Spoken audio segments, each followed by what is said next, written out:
The rope dug into his palms, stripping the skin away layer by layer. Darkness had swallowed the Maida escarpment. He was alone. Well, not entirely alone. He was surrounded by death. The air didn't smell like air anymore. It smelled of iron, wet earth, and torn flesh. Below him lay a sheer 40-foot drop.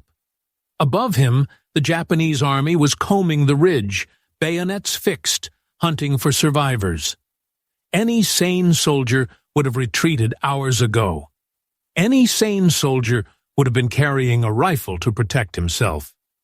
But Private First Class Desmond Doss was not a sane soldier by the standards of 1945. He was a conscientious objector.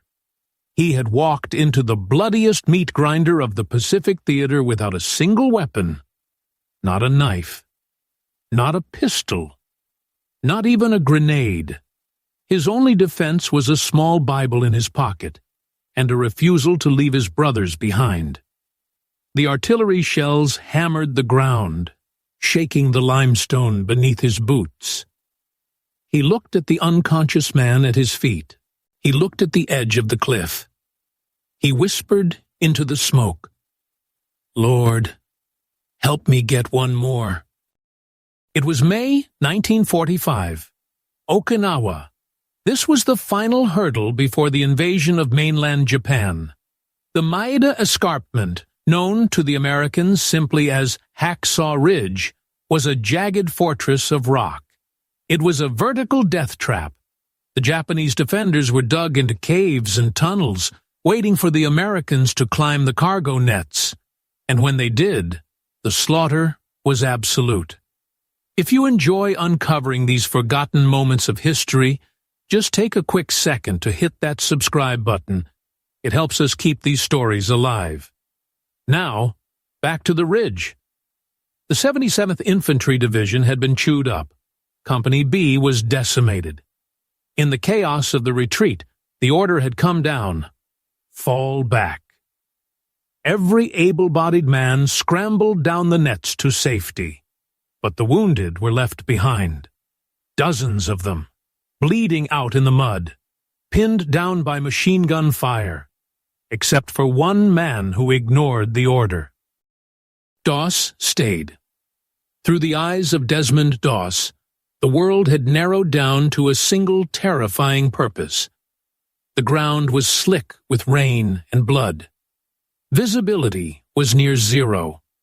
According to his later accounts, the noise was so deafening it felt physical. It vibrated in his teeth. He wrote in his thoughts that night, "I knew if I left them, they would die, and I couldn't live with that." He wasn't thinking about medals. He wasn't thinking about heroism. He was thinking about the man screaming to his left. He crawled through the mud. The dirt tasted of sulfur. Flares popped overhead, casting long, dancing shadows that looked like monsters. Every shadow could be a Japanese soldier. Every snap of a twig could be a sniper. He reached the first soldier. The man's leg was shredded by shrapnel. He was pale, his eyes wide with shock. Doss grabbed his shoulder. "Doc, don't leave me. I'm right here, buddy. I got you."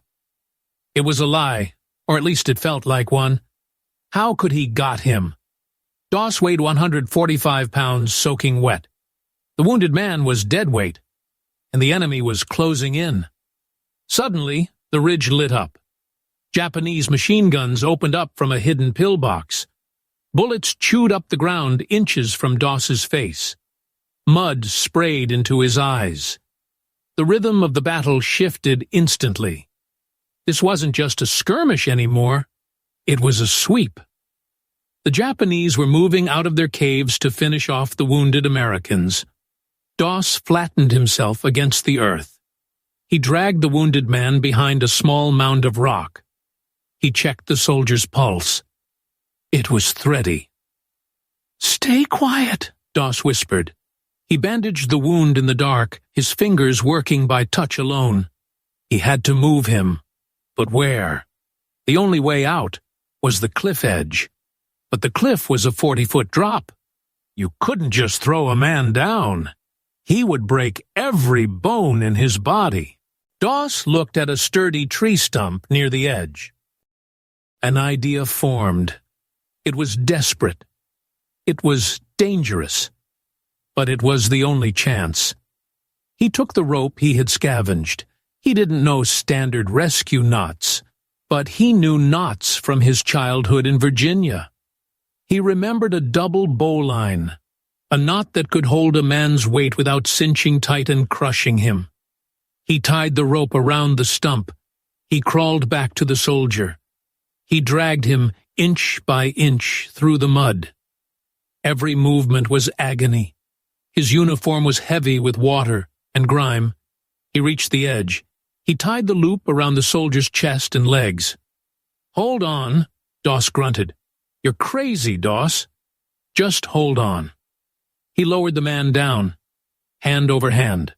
The rope burned. The friction tore at his palms. Down below, at the base of the cliff, the other medics were stunned. A body came dangling down from the darkness. Then another. Then another. Up on the ridge, time had lost its meaning. It became a blur of adrenaline and exhaustion. Doss was a ghost. He moved between the flashes of artillery. He found men who had been left for dead. Some were missing limbs. Some were blinded. He grabbed them by their collars.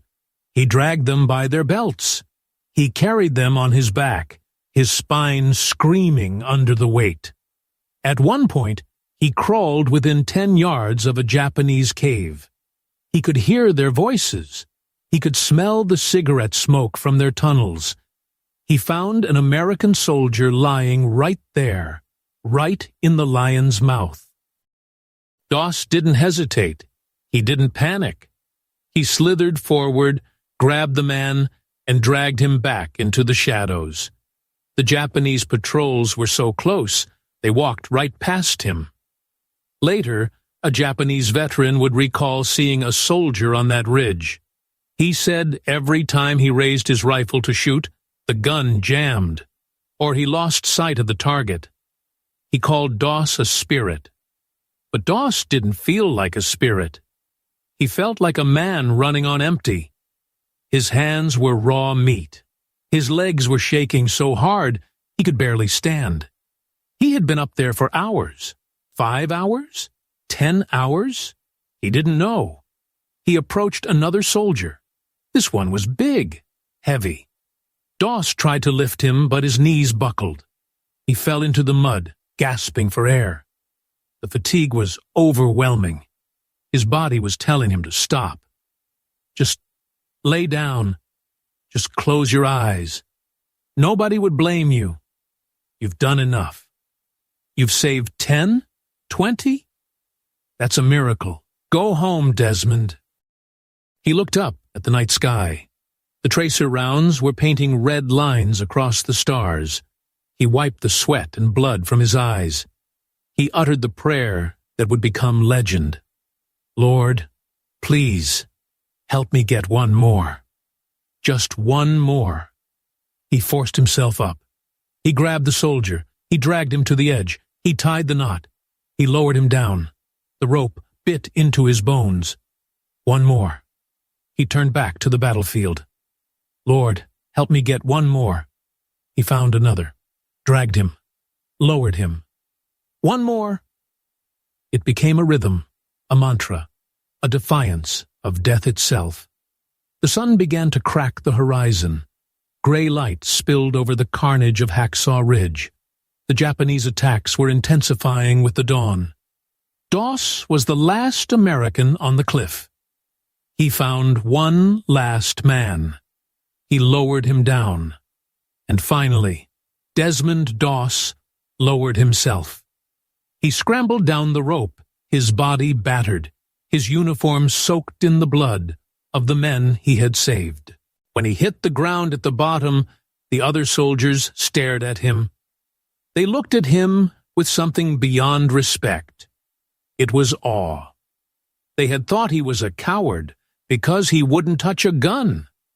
They had mocked him in training. They had thrown boots at him while he prayed. Now they looked at the cliff. They looked at the line of stretchers. The count began. The officers tried to tally the survivors. They asked Doss how many he saved. He was humble. He mumbled, "Maybe 50. His commanding officer shook his head. "No, son, it wasn't 50. According to the official U.S. Army report, the number was closer to 100. They settled on 75. 75 lives. 75 fathers, sons, and husbands who went home because one man refused to compromise his beliefs.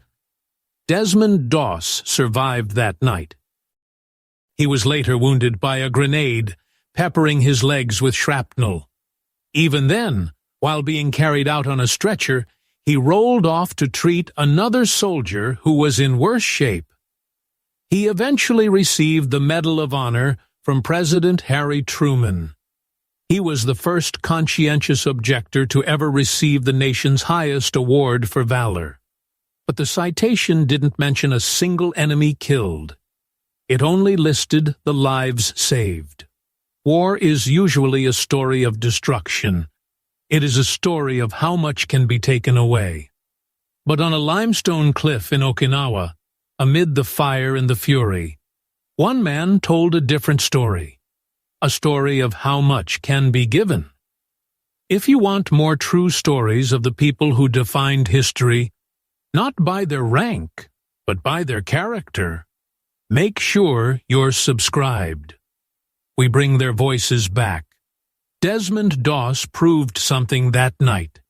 He proved that the strongest weapon on a battlefield isn't a rifle.